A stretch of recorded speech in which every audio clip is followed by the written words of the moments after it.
Going to IIT Bombay was my dream. They were someone who were genuinely concerned for the students. They are quite good mentors. You have worked really hard for this, and I will always have you in my heart. I've learned stuff, I've made mistakes here. Rupinder sir and Prabhat sir were very supportive and gave me the one-to-one attention I needed. My experience at Adventure IIT was, I think, one of the best learning curves. They are quite brilliant at their subjects. We've had ups and downs in our journey. I have cherished memories with each and every one of these teachers.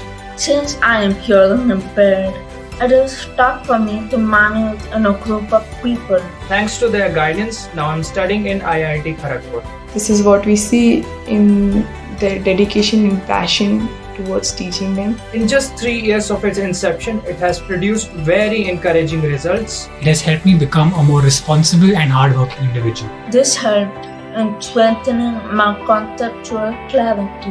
Adventure IIT has been more than just classes for me. The teachers have been there as a mentor, as a friend, and they help you develop overall. But also at life values. And I would like to congratulate them for their amazing achievement. And I find it to be the mantra of success. I wish them many more fruitful years of nurturing and engaging students to become better people.